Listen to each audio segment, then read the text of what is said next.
That's This is so my good. second Zoom call ever, and I'm loving it. Well, mate, the first one of these I did was with Ian Kenny from Birds of Tokyo and Carnival, and it was like the second time I'd used Zoom and was doing these questions, and I didn't know what the hell I was doing, but it went well, and it's great to see a band down at the Hen House that's taking a break from jamming, and they're tuning in over here. This is good stuff. G'day, Love it. guys. That's so cool. All right, okay, Jordi, let's get into this. So, hi everyone. My name's Rob Nassif. I'm the owner of the Hen House Rehearsal Studios, manager of the Fame, manager of Red Hook, and joining me today is a dear friend, Mr. Jordi Davison from San Cisco. Jordi, how we doing? Good, doing very well. Well, bloody awesome, mate. So, look, everyone, I got to know Jordi really well back in 2013. It's an interesting story. I just moved to New York, and I was walking down the street in the Lower East Side, and I heard someone call out, "Hey, Rob!" And I thought, "What the hell?" I just moved to New York, and I thought no one's calling my name. Kept walking, then I heard it again, and I turned around, and it was Phil Stevens, San Cisco's manager, and he basically we stopped, we had a chat. I told him I had moved to New York. He told me he was managing San Cisco. They needed a tour manager, and would I be interested in tour managing the band in the US? And I thought, okay, well, that sounds interesting. I've, really admire everything Phil's done, and had been hearing plenty of San Cisco at the time. Awkward had just absolutely killed it across Australia.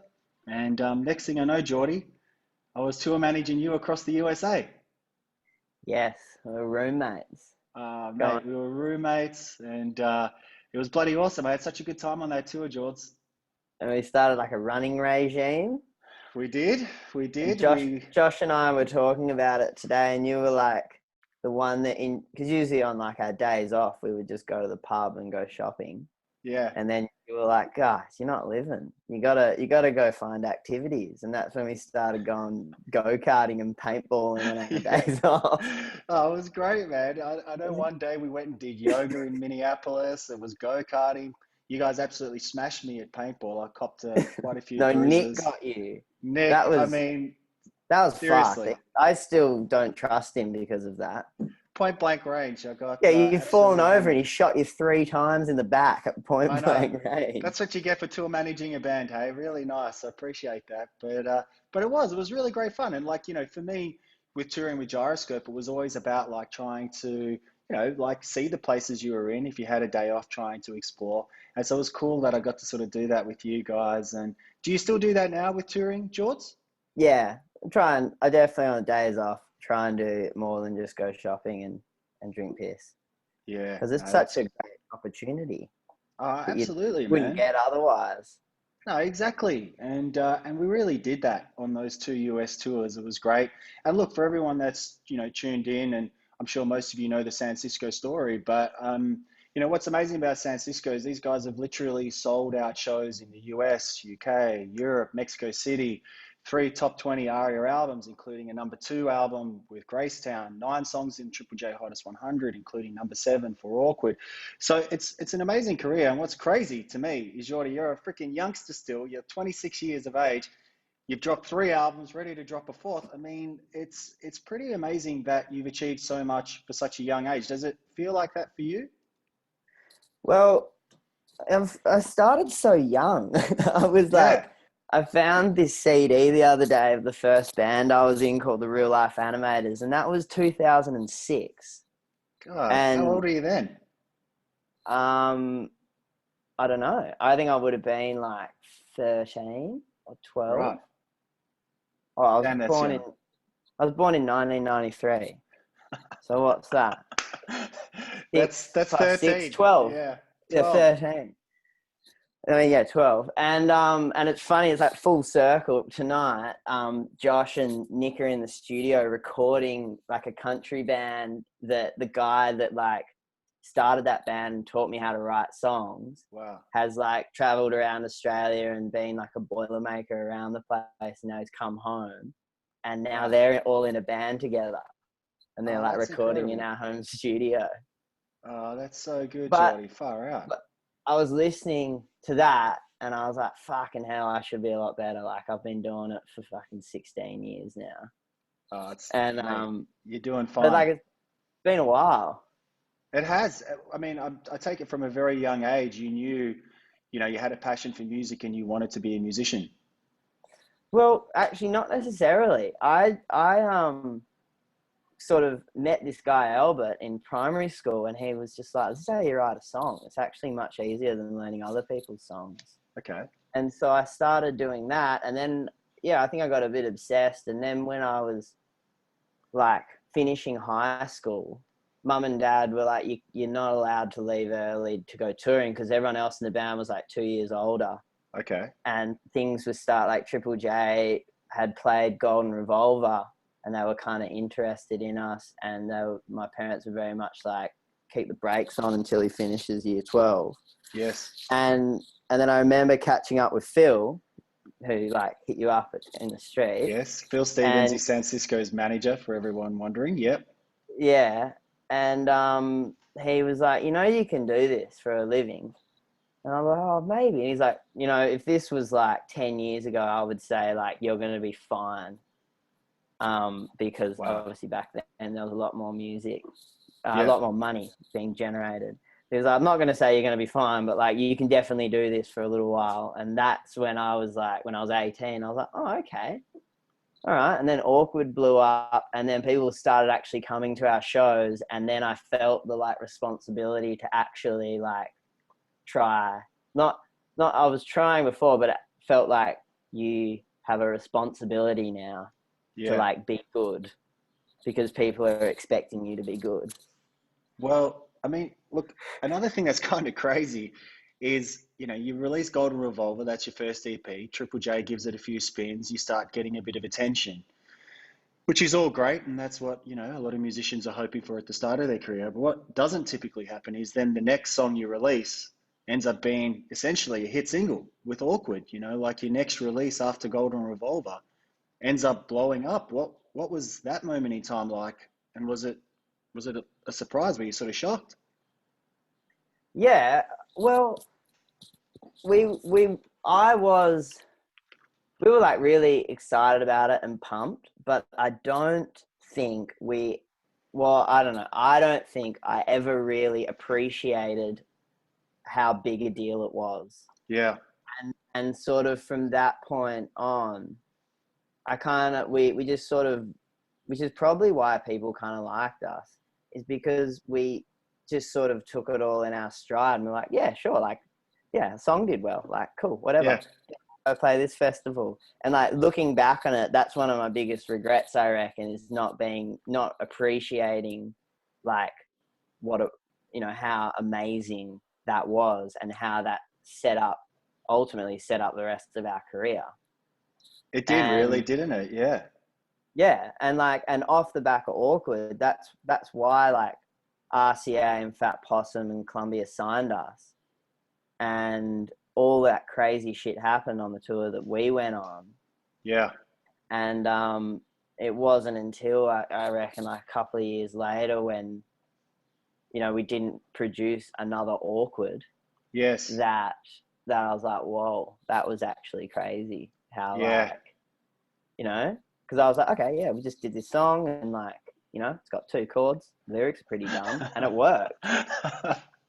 And then it's like, let's do that again, and it's like, nah, that's not how it works, champ.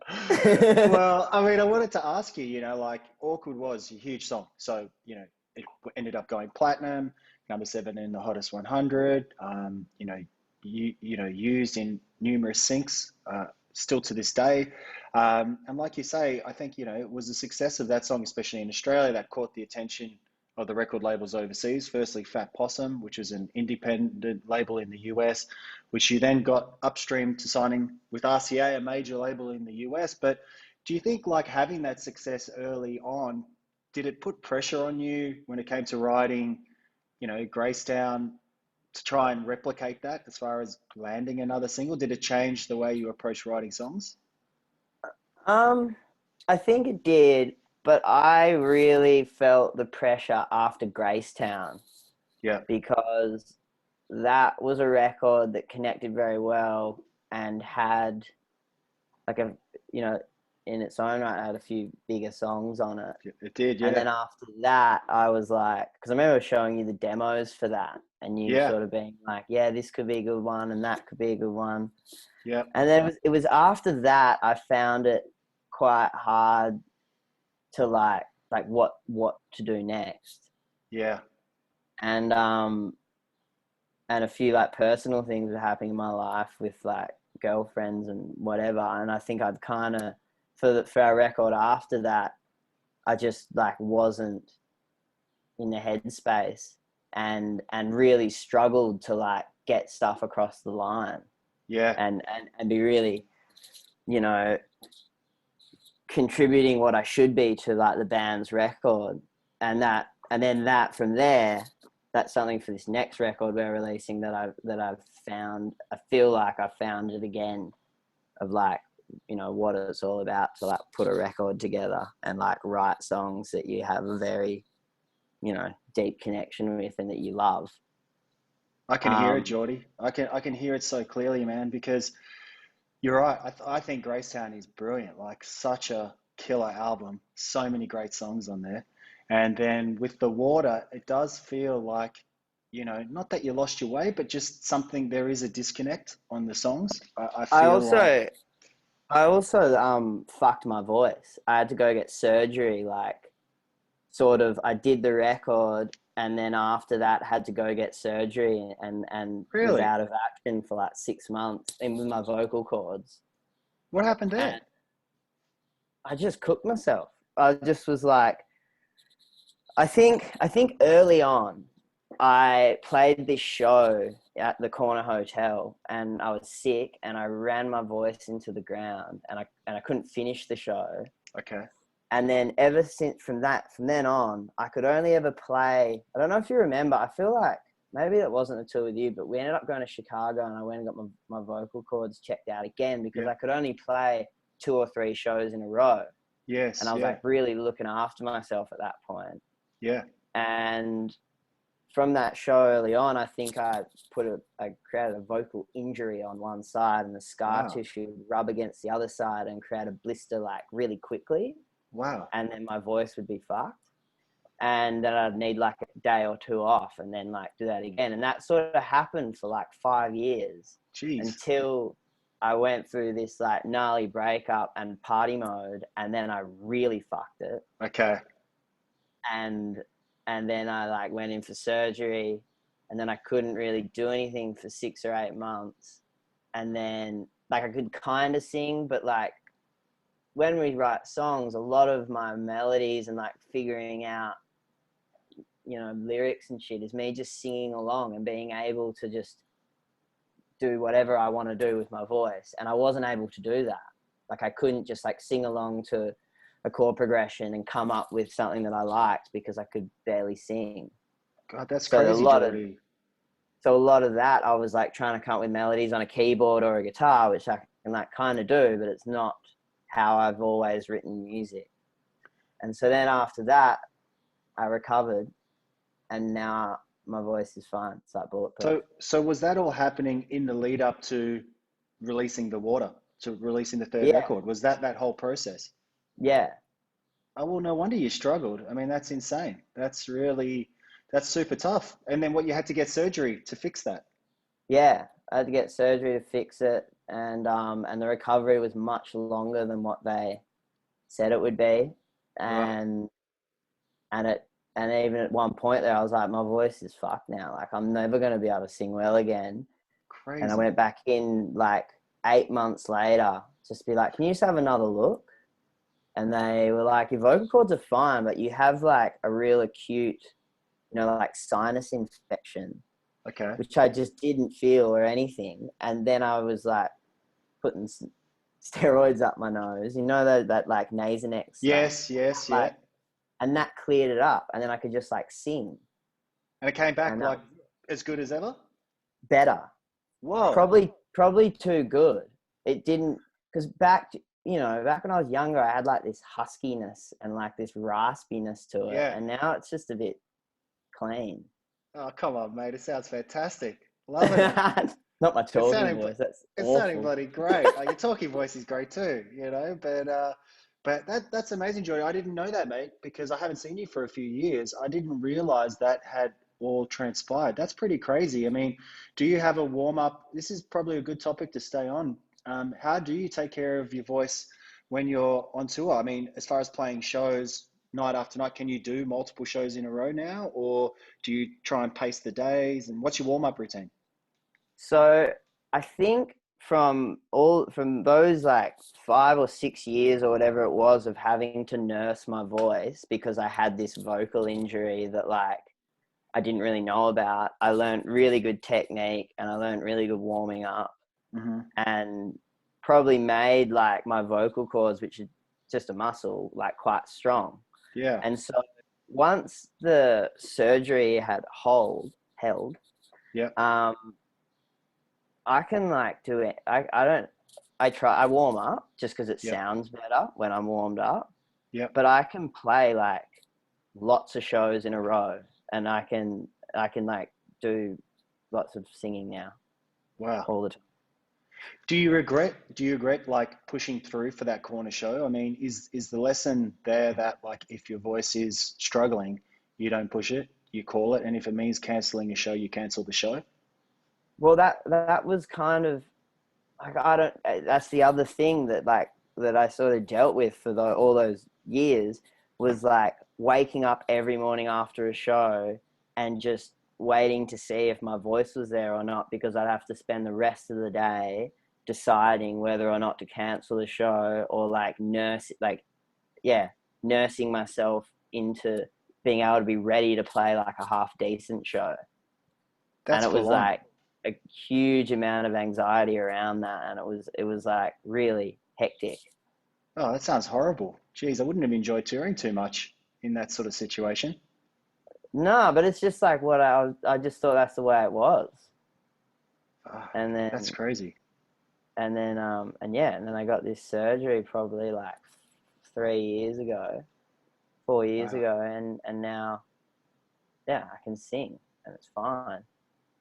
Mate, But warming that's up is like you know we were talking with the vaccines. I don't know yeah. if you remember Justin's the singer, like his Yes. warm up. Like I reckon he had what I had because he would warm up to sound check and then warm down and That's then right. warm up for a show, and he just have a steamer on him the whole time. Yeah. And I saw him not long ago, and I was like, man, I went and got surgery and I can sing. Like, have you done that yet? Because I remember you were fucked, and he was like, no, but I am better. I am getting better.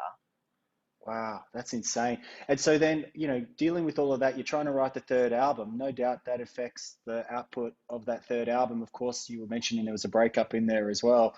And so, I think it's certainly like your mental headspace does feed into your songwriting. Sometimes good, but more often than not bad as well. Yeah, yeah. So that's after that. Back to your first question. I think Yeah, that's when I felt the most stress was like for that third record. yeah, yeah. Yeah, what's Also, interesting, Jordan? because I remember you Yeah, telling me in LA, you're like, yeah, it's usually people around their third record. It's whether they like make it or they fuck out, and then. look, it's a great And narrative. It's a great narrative for me to say because it was our third album that did really well. So of course I'm the guy that's like, well, actually, Jordy, it's your third album. That's the one that counts. and that was always just there, like, oh fuck, better Yeah. do well on this one, but then I didn't. Well, the other difference there is it took us 4 albums to have a song that was half as popular as Awkward, and for us that was Baby I'm Getting Better, and that was only our fourth album. So look, I'm happy when I see bands jump up quickly with a big song like you did with Awkward. But coming back around to like, I sent you a message, I don't know, maybe like 4 or 5 months ago, where I was listening to a playlist and Reasons came on, one of your current singles, and it blew me away, man. I was like, I think this could be the best San Cisco song ever. And then I kept listening to it and I told Brian, I said, check this out. This is a new San Cisco single. And we were listening to it. And not only is that song brilliant, but so many of those songs are flaws. I think it's Skin, absolutely killer, On the Line, killer. And it really feels like, yeah, with this batch of songs, yeah, there's like a, I don't know what it is. I think this actual songwriting quality has gone up, and then your lyrics have gone up again. I take it this is all part of gearing up for the fourth album. Yeah, yeah. That's the plan, and I think the the reason why it worked, this has all worked well, is because we used a very similar writing process to Gracetown. Yeah. In that it started off with Josh and I just like writing songs on guitar in our living room and like refining them, and very organic beginning, as opposed to the Water. We were like, let's just get in the studio and just start making a record and throwing stuff together, and it'll work out, because that's how we wrote Awkward. We were just like, let's just try write a song. Okay. And it's worked before in the past, but to do it for a whole record is fucking hell. Yeah. Like, it's just like having to come up with lyrics that you strongly believe in, and move you, and that will move other people on a daily basis, is like, even if you've like jotted down ideas and shit, it's not the same as like if you can play your song on a guitar and just you and singing, and it's moving enough, then like when you put it in a band scenario and you put all the bells and whistles on it, it's probably going to be, a lot more better. Yeah, yeah, that's interesting, man. We experimented with a bunch of that in Gyroscope. So it's basically getting the bones of the song down, where it's just the melody, the lyrics, and a guitar. Yeah, and the arrangement, and Yep. and that's it. Lyrics, melody, chord progressions, arrangement. And once you refine all that, I think, the rest sort of does itself, especially when you've got like Scarlett and Josh doing their thing. It's Yeah, it's good. it's a great way to approach songwriting, I think, as well, because it also provides like a bit of a running template for, the drummer to create drum beats and rhythms that augment and help the song itself. So, Yeah, like whether it's like, syncopating a vocal hook with the snare drum, or the kick pattern fitting tightly with the bass that then augments what you're doing with the vocals. yeah, totally. It gives you so many other things to work with, but you have that strong basis. You have a really strong starting point. And even if Mm. like you start off with that and what you're finished with is completely different, like Skin Yep. was like a fast like country song. Really? How odd. Yeah. And like completely different chorus. Okay. And then we got in the studio with our producer Stephen Schramm, Yeah. and we'd had a few runs at it, and he was just like, let's chuck this in the bin, it's shit. Okay. And we were like, and he was like, wait, we'll just slow it right down. And we ended up like pitch shifting my voice and doing this weird stuff with my voice.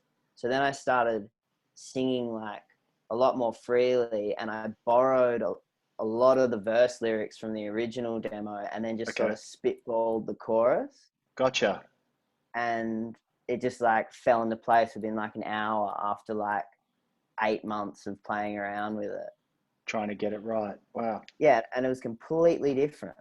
And so that's like the other, even within like this song that you've worked on for so many hours, there's still usually some gold in there that you can like salvage into something that is a lot more palatable, or like, will turn And into something. is that something you can identify, Jordi, like you guys in the band, or is part of that process bringing on some outside influence? So in your case, Steve Schramm has been a long time producer of San Cisco. Is it, going to someone you trust that can give you a fresh perspective, or do you like to try find that yourself? Um, I think I like both. Yeah. Yeah, I really love showing someone that I respect like a song, and then like ripping it apart, or like, Yeah. because once you sit for so many hours in front of a song, you can't really do much, like, No, it's hard. until someone flips it onto their head, or like you have like a eureka moment. But it really, like, you can get burnt out pretty quick after just going down the same path every time with one song if it hasn't like clicked. Yeah, yeah, for sure. And as far as your approach to coming up with melodies for the song and lyrics, will you bring lyrics to the song, or will you always come up with the melody first and then put the lyrics, you then work out the lyrics afterwards? Both. Like Both, I'll yeah. either come up with a melody. Usually I'll come up with a lyric and a melody, Hmm. and or Josh will come up with a melody and I'll put some lyrics to it. Yeah, it's all interchangeable. Just depends what kind of hits me. Yeah, yeah. So that's so interesting. So like, that was sort of the writing process for Gracetown. What was the writing process for the debut album? Like you mentioned that Awkward came together quickly in the studio. What about Fred Astaire, The Beach, all those other songs off that first Well, album? I think it's like a lot of bands for their first record, you're pretty much pulling on like your whole, well, no, it's a lot of, for a lot of young bands for their first record that like it's the first band they've been in and they've been jamming and rehearsing for like 3 years. Yeah. And so you've got all this material. So then for your first record, you kind of just like pick the best bits of like what you've been working on for your whole life Yeah. and you just release it. And it's like the first record is the easiest record, I Yeah. think. Yes. And then the hard thing is to like do it again but in 12 months Yeah. or 6 months. Because before that you were just fucking around like, you know, and on the debut record there were songs that like had been written 3 years before and then like in the studio and like, Yeah. oh, there's this song I used to play when I was busking back in like 2010. Why don't we like Yes. use, you know, What it's have we just turned so that much, into a song? yeah, you got so much more to pull from. Yeah. And then you got to like actually come up with some new shit for your second record. But like, Yeah. you know, that's only when you're a little kid playing in a band. No, mate. I mean, and then you came up. I mean, I remember you showing me the demos, and the song I remember the most was "Snow." When I came around and I listened to the demos for Gracetown, and yeah, man, I loved it. And Too Much Time Together, you played me that as well, and you had such a great little batch of songs ready to go, and that album has ended up doing so well. On the flip side of that, I also remember Phil Stevens when he came to New York and showed me the actual finished album. And he was like, oh, I'm not so sure RCA is going to put it out. And you were able to get out of that contract. Was it disappointing from a label perspective that they didn't like want to get behind that second record? Or were you sort of happy to just do your own thing at that point? How did you take Well, that moment? that whole thing was pretty weird. It was, And wasn't it? I'm not sure how much I'm allowed to divulge, but I'm going to divulge it all. Oh, What good. happened pretty much was so the idea was that we would get signed by Fat Possum, which was like this cool indie label, Hmm. and it would be backed by RCA. So like all the funding and all that, all like the heavy shit would come from them, and then this cool Yep. indie label would be like our what do they call it? I've forgotten. Yeah, But yeah. It anyway, was like a they were joint like venture they it was like had a joint together. venture, and they were the front door, and that's who everyone thought we were signed to, and it was very great. And we Yes. went to like the fucking label dinner with him in New York, and he was cooked, like Yes. I on remember a lot hearing of this story. drugs. Yes, yes. And we're like, okay, like, what? Okay, like it's cool. Anyway, he ended up disappearing, like just completely nothing. Like we would try and be in contact with him. He would, and then like these erratic emails, and he ended up just like fucking off, like flying off the hook. And Yeah. so RCA were like, well, I guess we'll look after him. And so we were like their unwanted child. And Yes. they were like, okay, yeah. And they like, so then went back to America and they took us, we got a whole nother like sort of introduction into this massive um, record label world, which we Yeah. weren't meant for. Like, No. we're just a bunch of kids. And like we weren't the next whatever. Like I remember going in there and we would come in off the back of a meeting about like the Strokes next record and Beyonce's next record and like all this shit, and we're like, what are we doing here? Like Yeah. where's the next Awkward? We're not fucking writing another Awkward. Like, and so I think they kind of got us, and they didn't really want us, and they wanted us to move to America. Mm-hmm. And we were like, we also don't really want to do that, because they were just going to bring us to America and thrash us touring around there. Yeah. And I don't think the demand was really there for us then. And it's not really hugely there for us now. Like, we're still, trying to, create some traction in America. But after they dropped us, it was a good contract, because we were able to, like, there was a point where we could be like, okay, are we going to keep doing this or not? And each party could just walk away. Yes. And no one owed Yes. anyone anything. Yeah. And so that's what happened. And then not until like 6 months ago have we re-signed with a Canadian label called Network. That's right. And which I think is much more fitting for us. They manage similar bands to us. They're not trying to, create the next One Direction. No, yeah, Network's great. Terry McBride, I think, is the owner of Network. They've got Angus and Julia Stone on there. Plenty of big acts, independent label, but big with with a lot of inroads into North America. Yeah, I guess, would you have been working with them on this latest batch of songs, putting them out?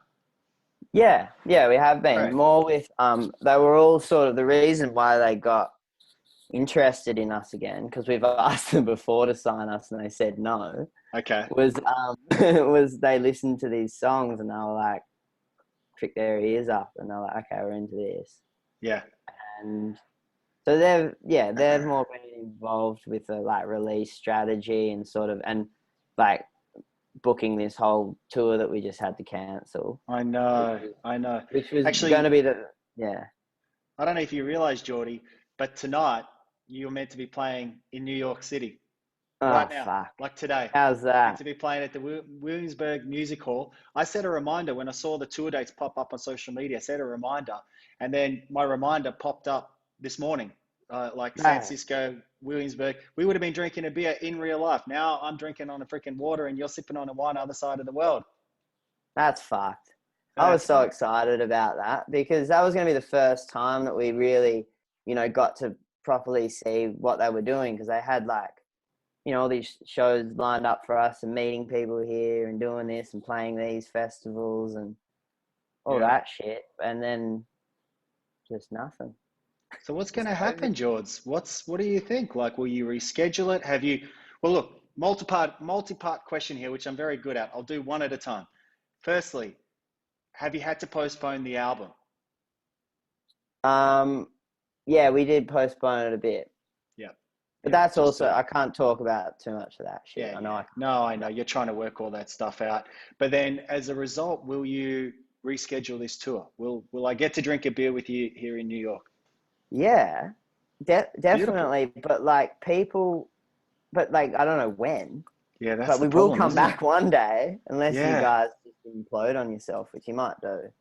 Yeah, I know. Frick, it's always a bit touch and go over here in NYC, but we're doing well at the moment. So the plan is to get back here and reschedule, because you had European dates as well, didn't you? Yeah, we have 50 shows that we cancelled. Frick. And yeah, but someone said to me the other day, like, you won't be going back to the States for like 2 years. Mate, honestly, I swear I get a different thing. Like the way people go with those stories, it's like, oh, mate, no one's going to be touring the US until 2027. It's like, Jesus, calm down. Like the world will continue. And, like having lived through it over here, it's obviously been bad, but I sometimes do think the media beats it up a bit more than the reality actually dictates. But yeah, I guess, look, who knows? I guess that's what makes it hard. In thinking about when you're going to come back. How have you used the time, George? Like, since obviously all those dates got cancelled, what have you been doing to fill the time? Have you been having a break from the band or writing more songs? Well, my girlfriend Liv and I, as everything was starting to get a bit gnarly in Perth, I was like, people aren't taking this seriously. Let's go down south until you know, people start taking it seriously.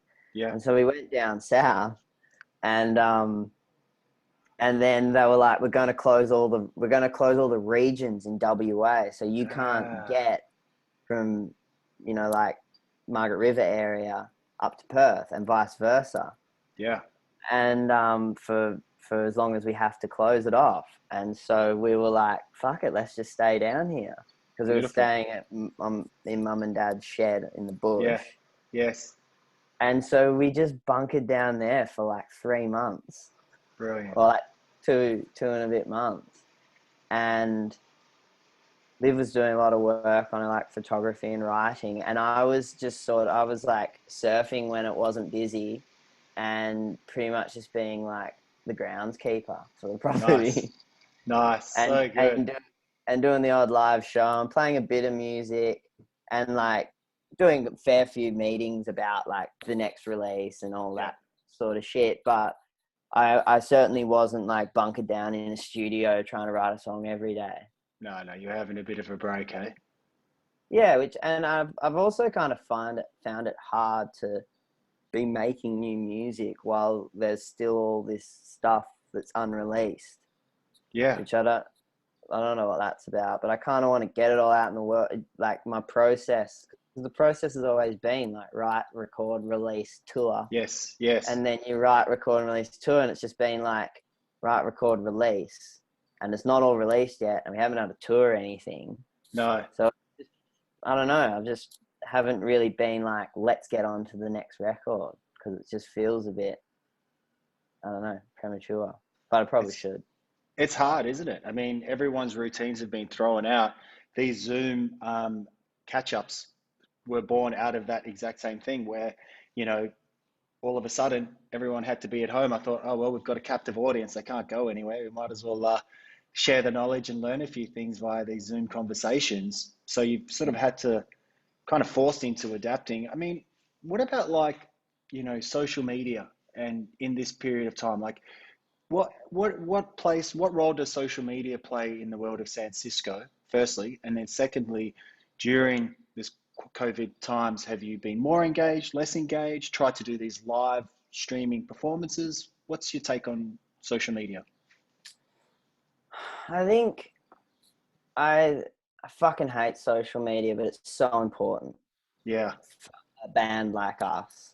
Yes. And I think it is like, yeah, I think social media is how we get like a lot of our stuff across to our fans. I think the people that are into our music are into social media. Yep. And I definitely want to start working on and being better at it. Yes. I found that all like playing these live streaming gigs was really weird, and I didn't really like it. And I felt like I was going a bit crazy because just like talking to a camera. It's weird. And people are writing comments that they wrote like 30 seconds before you read them. Yeah. And it's just like, I get that everyone, like, what else are you going to do? And yeah, it's like, people are trying. Still, you know, still good. Like, and I still like look forward to doing it because I was like, yeah, I get to like play music, which also great learning experience is like, I already knew I love playing music, but like, I love playing music. Yeah. And it was it's shit official. not being able to do that. Yeah. And yeah, social media.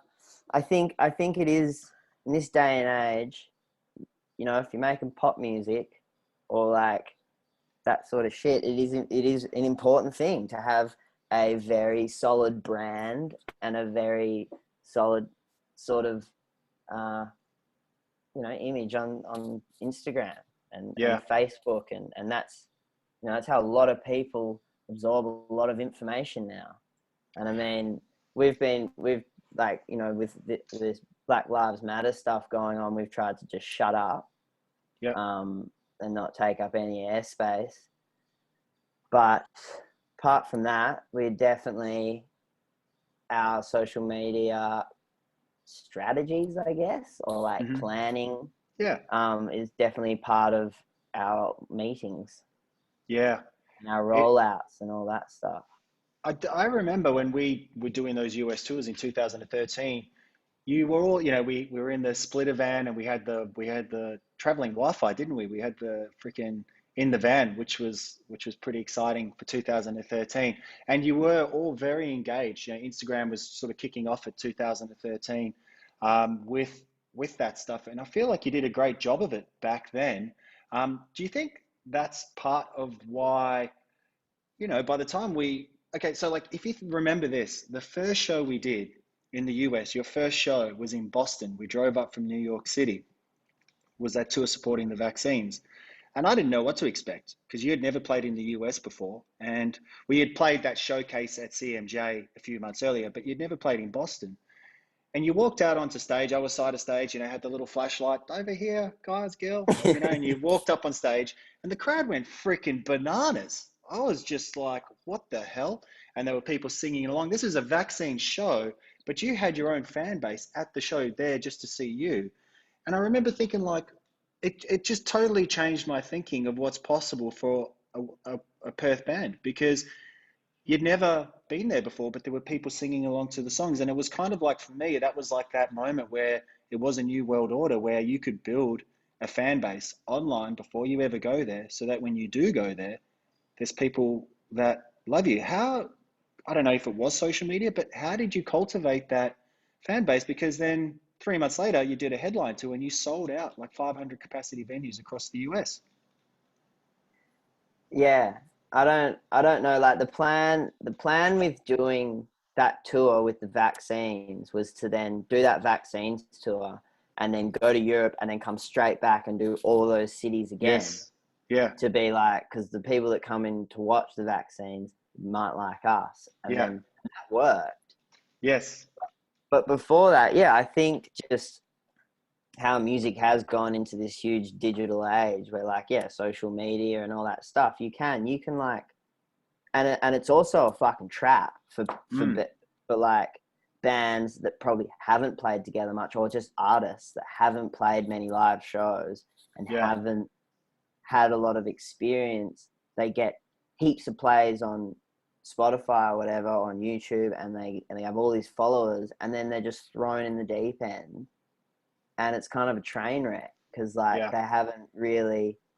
Luckily, we kind of had all this time as King George and like all that, and then we sort of started blowing up on Facebook, and it worked. And I think it was a lot to do with like how old we were and how old the people were listening to us, and Yeah. that's just, that generation was the social media generation. It sort of was, wasn't it? And Like that first yeah, generation of Instagram. yeah, and I shouldn't say I fucking hate social media because it's done a lot for me, but like I Yes. just struggle to use it, and Yeah. like, and I just see like what it does to other people's lives, and it's really annoying, but like it is an incredible tool to like get your music out there and into other people's ears, and like, Yeah. and your whole brand, which it's not just the music, like it's everything. Yeah, it It's is. who you are. And at the time when we were doing that tour, like we weren't thinking, we were just being like kids, just doing that, and it just happened to connect with other people.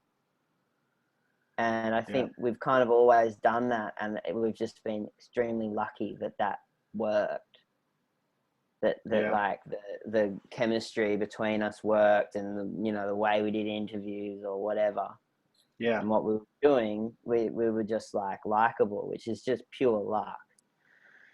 Yeah, I feel like that likability factor is something that doesn't get talked about a hell of a lot, but I saw it firsthand when we were going into radio stations across the US, and the way you carried yourself and, introduce yourself to the hosts of the radio show, and backstage when we had people coming to meet you, you always gave time to people, you always had a laugh, you were exactly as you are now, quintessentially Australian, and it did. It really endeared people to the band. But coming back to my original question, how the hell were you selling out five? Like, how did you sell? Remember, you guys sold out the Troubadour in LA, Bowery Ballroom in New York City, Triple Rock Social Club in Minneapolis. These are all like iconic venues. Was it through blogs? Was it through social media? I mean, I know there was a bit of radio play in Minneapolis for Awkward, but do you think it was the social media thing that laid the foundation to get those numbers? No, I don't know. I think it was the internet. It would have been the internet because it wouldn't have been a label. I don't know. Because Phil wasn't yeah, doing anything. yeah, the label, as you mentioned earlier, was a bit weird in the US. You know, like I don't know if you remember this. You probably don't because you know you were freaking probably busy selling merch or something. But at the New York show, the product manager, you know, I bumped into him backstage and he's like, he was going nuts. He's like, I've been trying to get a hold of you. You know, the boss of the label's here. He wants to meet the band now. And I was like, yeah, bro. Yeah, sorry, mate. I wasn't looking at my phone because I was getting all the gear off stage. You know, it's a small operation here, buddy. You know, we can't do it all. There's only two um, of us. yeah, that's right. That's right. But yeah, look, for me, it was wild, Geordie, like seeing that. And really, it's certainly like influenced my thinking around like managing bands and managing the fame. You know, we got them over to the US pretty quickly. In fact, they like they've done more US tours than they've done Australian tours at this point in time, which is a little bit backwards. As far as like cracking these overseas markets, Geordie, like what's your feel now that you've sort of been doing it for multiple albums, multiple years? What's your thoughts around it, man? Because having just been through it with the fame, it's just so much work and time and then money. Man, I don't know. We haven't cracked it. Like that tour that we went on would have been one of our better tours. Yeah, And I think that you need like you like fuck you lose money every time we go to the States. yeah, And there are bands over there that they'll be like, oh, have you heard of this band? They're Australian. And we're yeah, like, oh, well, what are they called? And then it's like, no, I've never heard of them. And you like Google it, you're like, I've never seen these people before. But yeah. they're playing like big shows through the US. It's wild. And I look, find you the answer to that, I'd probably be living in America or something. I don't know. But It's it's hard. like it is it's so hard. It's a whole different game to Australia. I think it really helped to have a record label over there. Yeah. I think like for that long period where we were just kind of going to America and touring because like we haven't been there for a while Yes. and was kind of lacking strategy, Hmm. even though there was a bit of strategy. But like, just like, oh, well, we haven't been in America for 2 years. Let's go there. Yeah. And And let's lose 50 grand. It'll be great. yeah, why not? It'll be fun. Let's get a tour bus. Fuck yeah, woo! And Yeah. then come back to Australia and do a proper tour and like replenish the bank account Yeah. Yeah. because Yeah. that cost us stupid amounts of money. And Oh, it's kind it's of, so I don't know, hard. like I always wanted, like we as a band decided that we wanted to try and not just be an Australian band. Hmm. And it's not easy. I don't know how to do it. Still don't know how to do it. It's hard, man. Like, you know, Gyroscope, we committed to just being an Australian band. And we built a career and we made some money and we were able to pay ourselves an okay wage. And, you know, we're able to, you know, a couple of the boys were able to sort of buy houses and pay off their mortgages. I was able to build rehearsal studios. And that was a decision we made. But certainly I felt like this was part of the reason I said yes to tour managing you guys. Like, I had never toured the US before. And it had always been a dream of mine to tour the US and to tour Europe. And, you know, in Gyroscope, we never did any of that. So then when I got to do that gig tour managing you, and then I saw how much, you know, how well you were doing, it was just so inspiring. But having just been through it with the fame and seeing how much money we lost here in the US, it is such a freaking challenge, hey? Like, I'm with you, buddy. I don't know what the answer is, especially with the US. At least with the UK and Europe, it's like so much easier to get the visas and everything you need. It doesn't cost you 5 grand just to get the visas to go tour the place. Whereas with the US, it's just so expensive. It's so big and it's so fragmented. It just makes it so difficult. So I And don't know, also the George. US dollar. Like when we were doing it, the Australian dollar and the US dollar was like the same. Yeah. Whereas now, or like, it's it's not. It's not the same. No, it's It's a not the lot same. less. It's a bloody shocker. Um, George, I don't know if you remember the first time we met. Can you remember when we actually first met? Uh Was it Australia Day? It was Oh no, Australia no. Day. Was it Yes, Australia Day in yes, New York? it And you were was. dressed up like a Lamington. I was dressed up like a Lamington. That's right. And I I was. and I was there with my friend Matt Brown, Yeah, and we got to this party, and I was that's right. drinking Bud Lights, and Yes. I got so drunk and ended up like Oh. passing out on the side of the road, and Matt had to drag me home, and I was hungover for 2 days, and then met you. Oh, it's so funny, Geordie, because you guys had, I think you had arrived that day, that morning, and everyone was tired. You'd flown from Perth to New York, and then I was going to a dress-up party for Australia Day and decided to dress like a Lamington. You know, quite an Australian, clever idea. Lots of little cotton buds on a black t-shirt. I thought it was quite clever. The only problem was literally no one else dressed up at this party.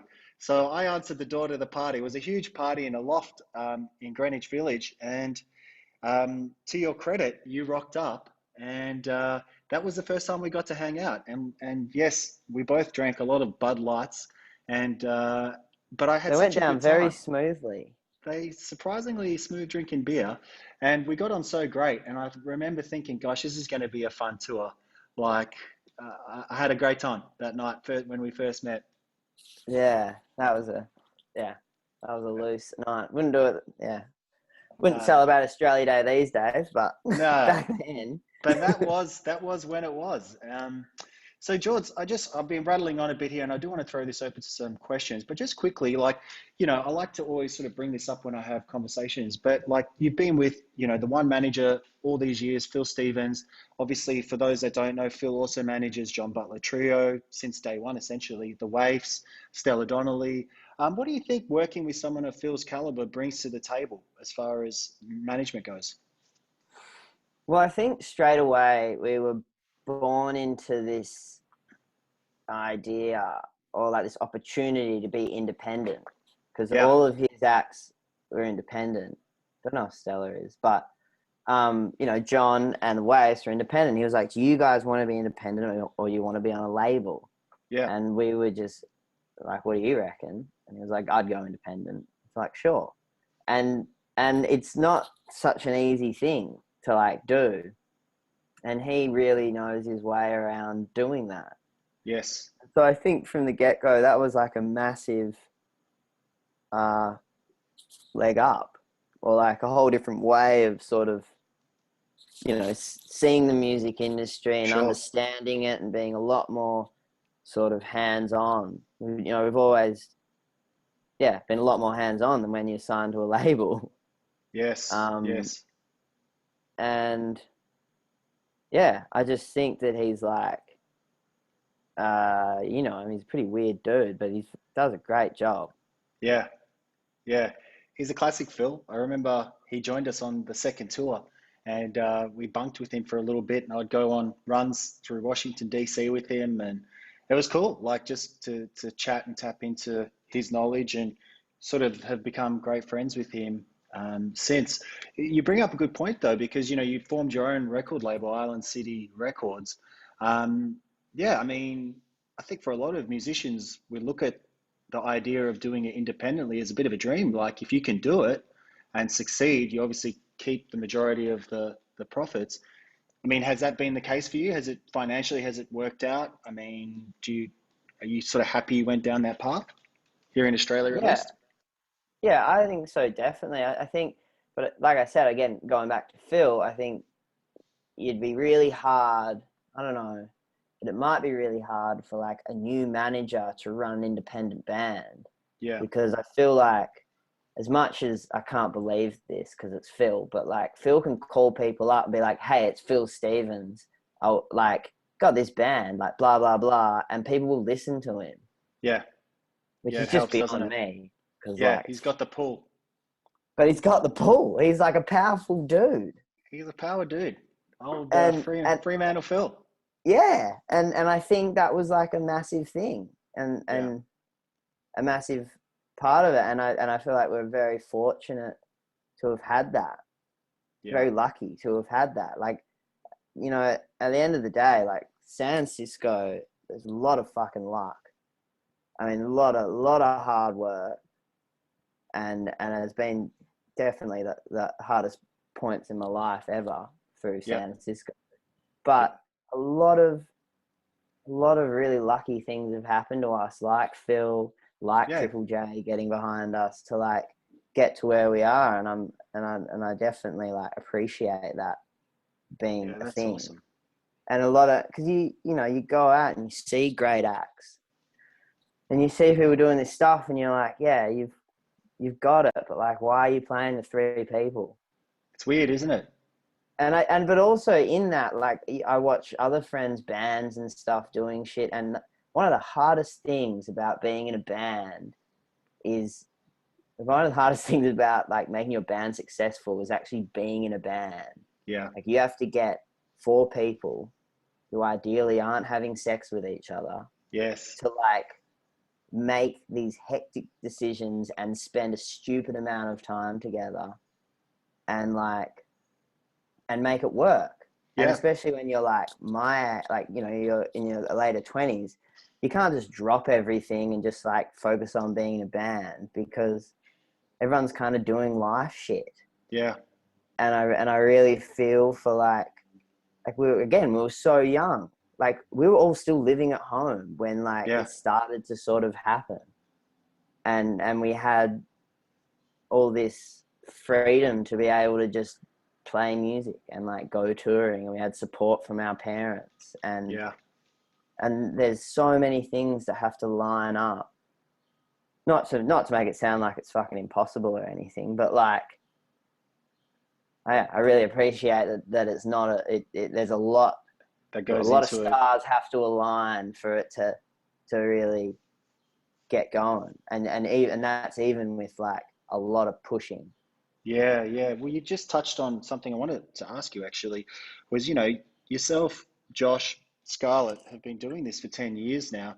How do you maintain those relationships and, make sure that you're getting the best out of each other creatively and, protect that chemistry that you have as a band? Well, it's not easy. No. You got you gotta. I think I think you just gotta be. It's like any relationship. You gotta compromise. You gotta Yes. be communication. Yeah, yeah, Um, and you you have to like, it has to be fun. You got to yeah, keep having fun. And what you find as fun is going to change. yeah. And yeah, you gotta, if something's pissing you off, you gotta talk about it. Get it And out there. you gotta like have that open dialect with each other. Yeah, yeah, yeah, Because like when it's like when you're writing songs with people, like someone tells you like that's shit, that might be the thing that like you've got the most connection with in your life ever. yeah, And someone has said that to you, it's ego. So much, you have to really decipher your ego from like what's actually good or like what's bad. I think that's the thing, going through songwriting, decision making, like, as a band, how much of like what I'm saying is my ego and just what I think, and how much is actually fact. yeah. And I think that's one of the biggest battles, and you got to be conscious of that in a Okay. huge way. Jordi, I'm going to ask you the most broad, general question in the world here. Get ready for this. Do you get, there's going to be a lot of bands that watch this. If you're in a band starting out, or you might be a developed band, any advice on how they can chase their dreams and goals? I mean, is it as simple as like what you just mentioned there, having fun, or is there anything else as far as how they spend their time, songwriting, gigging, social media? Fuck, I don't know. I think that you have to decide. I know this could be a real convoluted answer, but I think you have to decide what you want out of this career. I Yeah. think you have to decide if, I think it's a sliding scale, you're an artist or you're a performer. Okay. And there are people out there that are like playing shows to no one, but they're playing exactly what they want to play for whatever fucking reason, but it's Yes. probably no one's really going to like it. But like, if that's what you want to do to Mm-hmm. fulfill whatever it is, you should do that because that's Yep. what you want to do. And Yep. then there's people that are just like a put together record label band, and they're just like puppets. Yes. That's probably an extreme.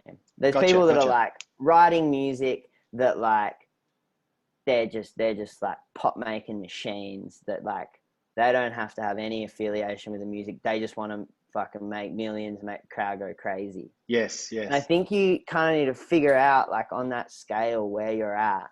Mm-hmm.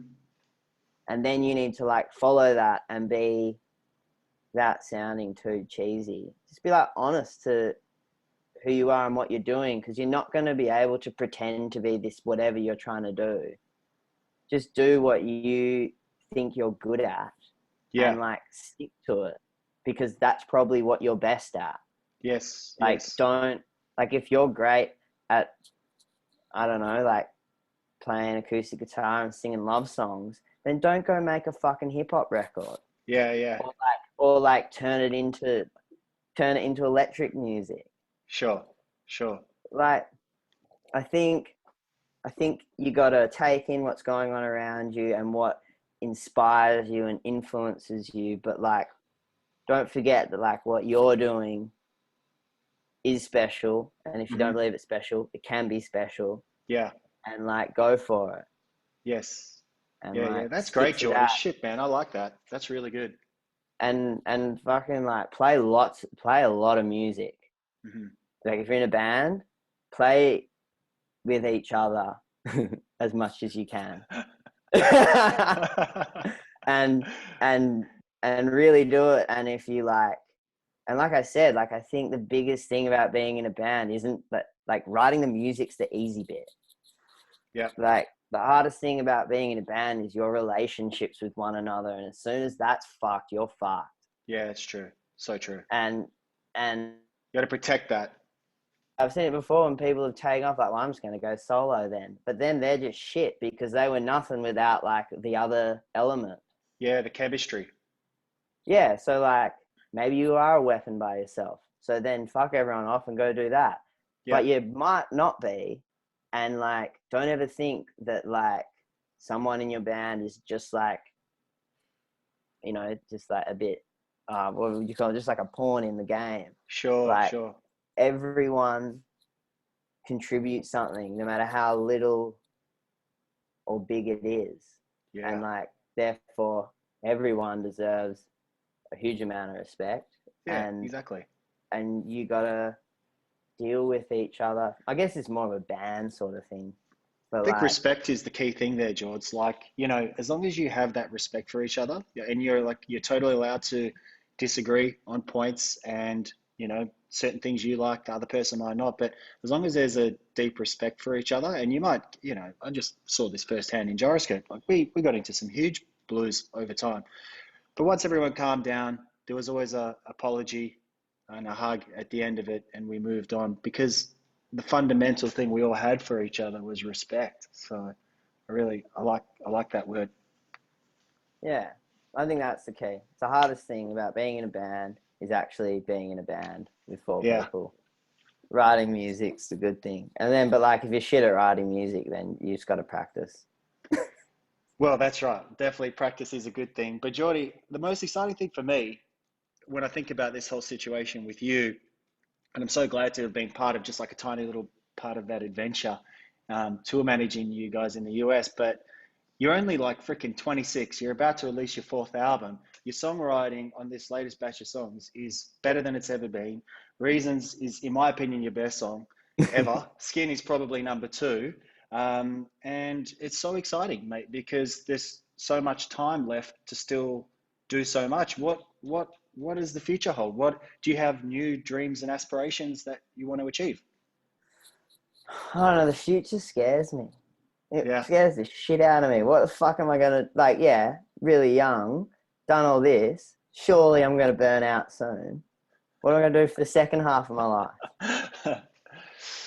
Mate, there's Maybe I'll we're have not. enough A rehearsal space. That's what I'll Well, do. that's it. When you're ready to open up the rehearsal space in Freo, come speak to me, buddy, and we can do it together. We can do it together. You'd be great. No, the thing is, George, I remember being like 26, 27, and being a real warrior, like you're worrying now, thinking like, oh God, what's going to happen? You know, like I've released 2 albums and shit, you know, I'm still living off $200 a week. But then it was like the third album that ended up doing really well. And finally, at the age of 27, earning a salary for the first time. So you don't know what adventure is around the corner. And the best part is, look, right now, you know, we don't know what's going on with touring, but you do have fans all over the world. Um, I was on a call with a label in Mexico, and I just said to the guy when I was chatting to him, because we were chatting about the fame, I said, "Oh, do you know a band, San Cisco?" And he was like, "Oh, San Cisco are huge here in Mexico." And I remember seeing footage of your shows in Mexico City, like your headline shows and playing festivals. They were wild. Man, that's crazy. Mexico is crazy. Yes, and Like, this guy was saying how huge you were in Mexico as well. yeah, it's. I think I think Mexico is just they're very passionate people, and they Yeah, love like indie pop music. And like, I would post like an Instagram story, and within 10 minutes, there'd be like a bunch of kids where we were at asking yeah, for photos. amazing. Like, they're just very intense, passionate people, Yeah, and they love bands like us, and you know, those sort of like Triple J bands and yes, other bands. They're just, they're yeah, passionate they're about like it. amazing, beautiful people. So But cool. that's always been something that's just blown my mind, is that whole Mexico thing, because we've never done any promoting there or anything. They just Yeah. found us on the internet. That's brilliant, mate. Look, the point I wanted to make, Geordie, before I started waffling on too much, how unlike me, the point I wanted to make was you're young, enjoy it. You've got plenty of time to worry about the next step. The next step for you, my friend, is releasing more great music like you've been doing, getting that goddamn album out there. I can't wait to hear it. And then freaking touring the world. Yeah, that's the next step, and then hopefully do that again. Good. That'll Yeah, we'll just do it. We'll take it one at a time. But yeah, No, that's hopefully somehow be able to keep being, writing music and being creative. No, it's brilliant, mate. Look, I've done more than my fair share of talking. Tom, I want to throw it open to you, mate. I see there's been a few questions asked, and I know you've got a question yourself. So Yeah, feel free to jump in. that was great. Thanks, guys. That was killer. Um, yeah, I think the only question I wanted to really ask you, Geordie, was just with regards to awkward and its use in like kind of advertising and stuff, because I noticed that it got used in like a KFC ad like really recently, and and even like Vodafone back in the day, and God knows how many TV shows and stuff. Does that kind of like, do you have much, or do you guys have much of a say in that? And does it kind of help you kind of go from like a $10 bottle of wine to like a $30 bottle of wine every now and again? Yeah, we have full control over that. So like because we're independent. So like when you're independent in your record label, you get your money from well, we got our money from our publishing company, and they like give you a what do they call it?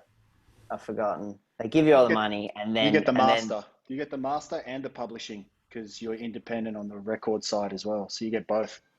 yeah, yes, that. But they'll like give you a chunk of money, and then when they get you a sync, they take a percentage of that until you pay back the money, and that's how we were able to do it, to loan like a big amount of money to go touring and to record a record and do all that.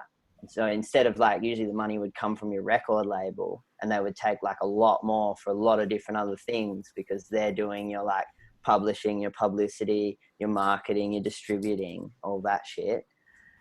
Um, you use your so we had a publishing company, was kind of like our record label, but they would come through and be like, we've got this ad they want to use your song on, this is what it's going to cost. This is what they're going to pay you, this is how long they're going to use it for, this is where they're going to use it, all that shit. And then we go back and either say yes or no, or like we want more, or like we're cool with that, but you can't do this with it, and like that sort of thing. Yeah, right. So you've still got like kind of a bit of control over like I guess how the product kind of comes out. That I just don't get to grab the song and run with it. You've still got to, you can still tailor their use of it, I guess. Yeah, and we can tell them just flat no. You're not Yeah, allowed to use it, yeah, yeah. which we've done before.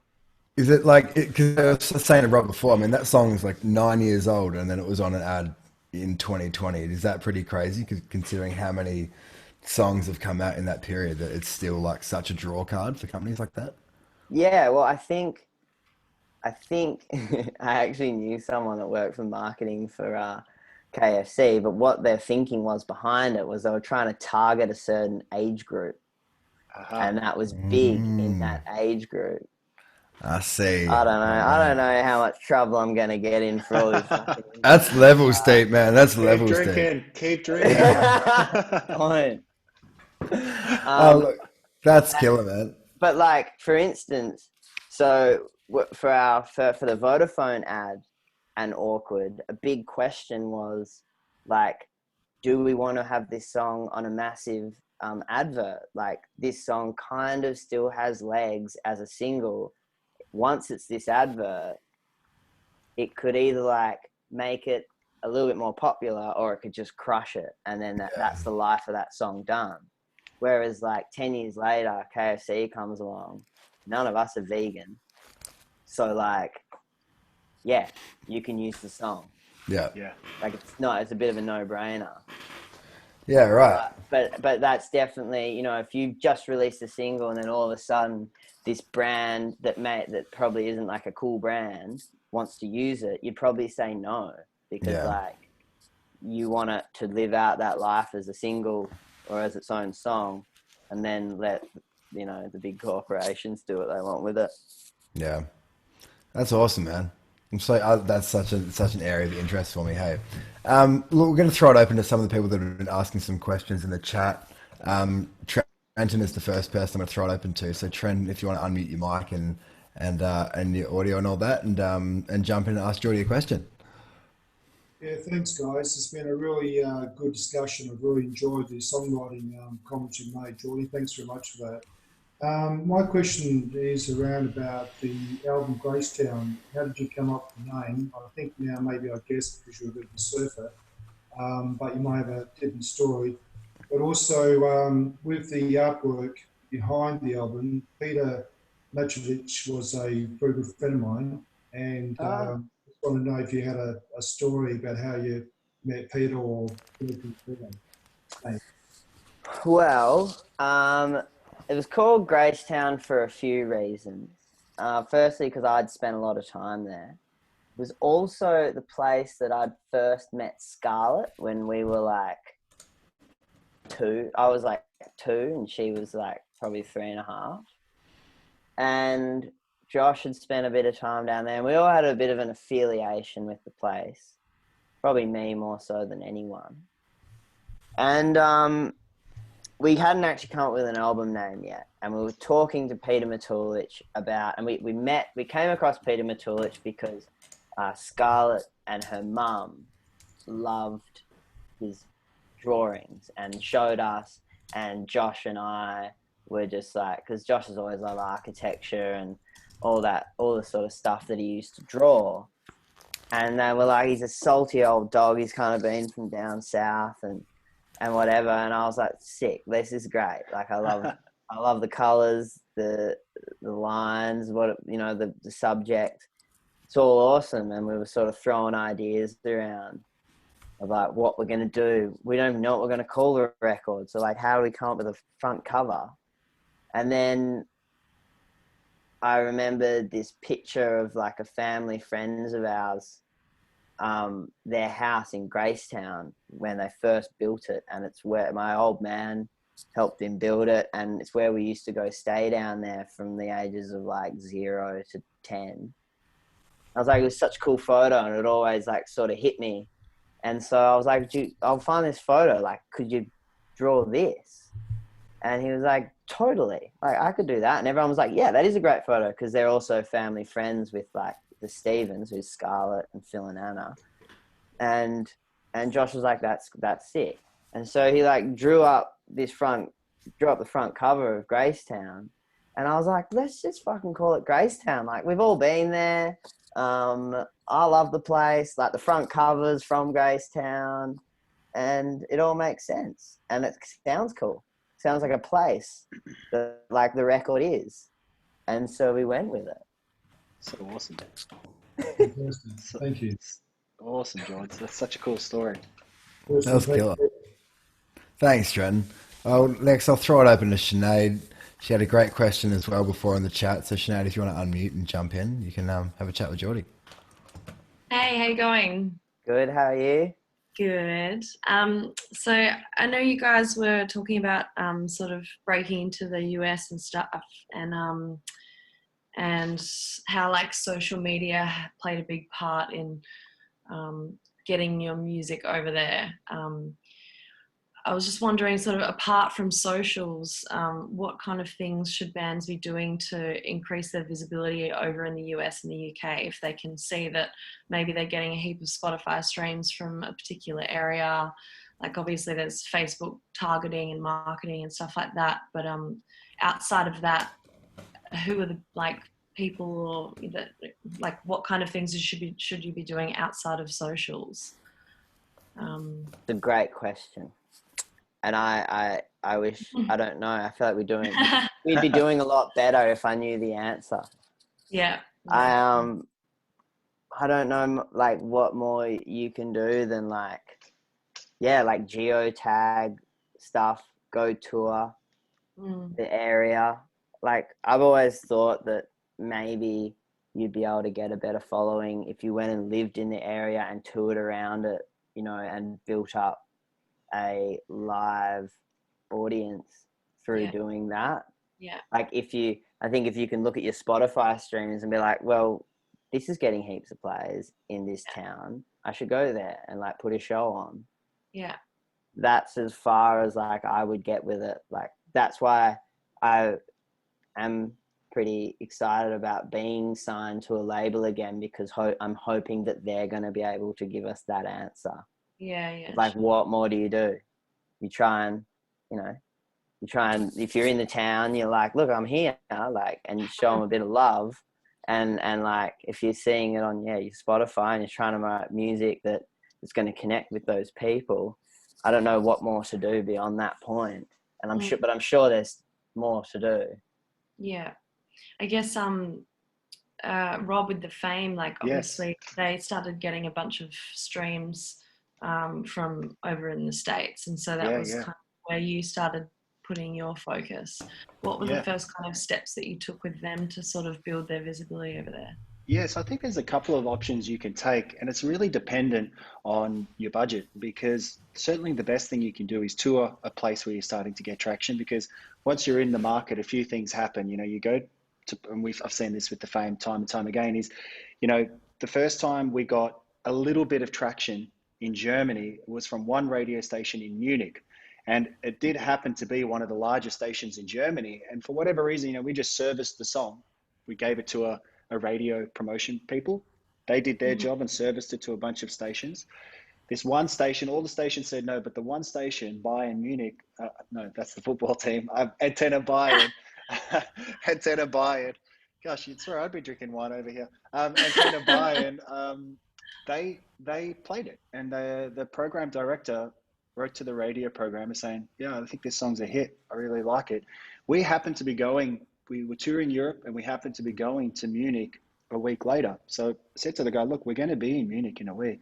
Can you organize a radio interview? So we went, we did the radio interview. The band got to hang out with the radio people. I got to meet the program director, this guy, Gordon.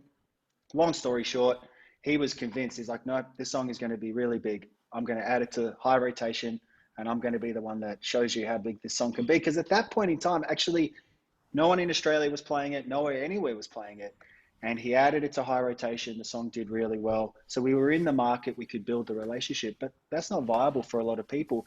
In your situation there, Sinead, what I would say, a good jump-off point, if you've got a little bit of money, is to hire a publicist in that area. So if you see something trickling or starting in Germany, there's a number of teams, just like there is in Australia, that you can hire. And what they'll do is they'll pitch you to radio.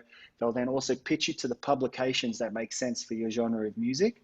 So it's a nice way to get in there and build that little like spark, fan the flame a little bit so it starts burning a little brighter. Because that's what I found with management. It's so much of it is just joining the dots. So like, you see, like, for the Fame, we got a sync with Jeep in France. Soon as we got that, we spoke to the BMG team in France and we said, all right, let's resurface the song to radio 1 month after the TV campaign starts.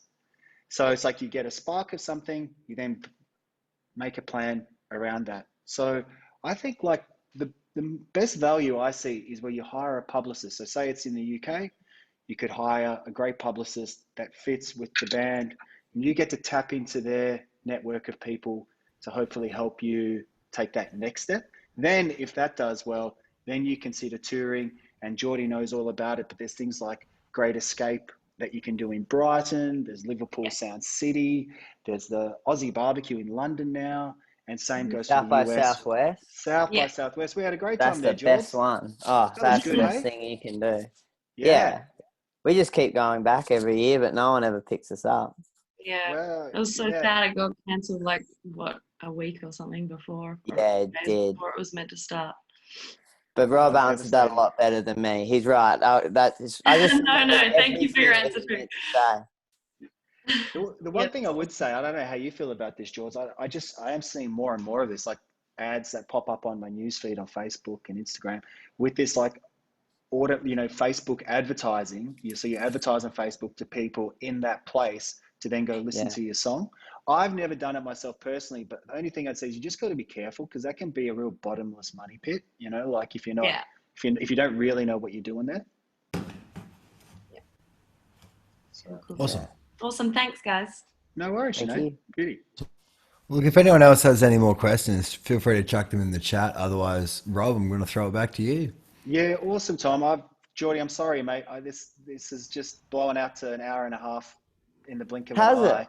Yeah, and look, I'm sorry for keeping you so long, but it's your damn fault because you had a lot of great wisdom to share with everyone. So I appreciate that. I've been talking shit. No, you've been talking freaking quality, and it's been awesome, mate. I really appreciate you taking the time. And yeah, dude, let's firstly stay in touch a lot more. And I really hope that you can get the touring going so we can drink a beer, a Bud Light over here in New York City again. I'd love that. God, that'd be nice, wouldn't it? All right, mate. Thank you so much for taking the time. Everybody, thanks for joining us today. What I like to do at the end is just a little thumbs up so I can take a screenshot like that and share it. Thumbs up. Beauty. Oh, wait. I didn't get the screenshot there. Got it. Oh, God, how do you do a screenshot? Got it. Thank you. Thanks so much, guys. Appreciate it. Jordi, thanks for taking the time, man. It's so cool that you can share all this wisdom with everyone. And yeah, thanks for the questions, guys. And Jordi, can you just tell us when the next song's coming out? I mean, is there anything? Soon. Soon. Like I think less than a month. That's brilliant. Can't wait. Congrats, mate. Keep up the great work. Can't wait to hear this new album. Thanks for having me. Thanks for listening, everyone. It's awesome. See you soon, Bert. Hey, awesome. Thanks, George. Thanks, everyone. Thanks, Tommy. Thanks, everyone. Thanks, guys. See ya. See you guys. Bye, everybody. See you later.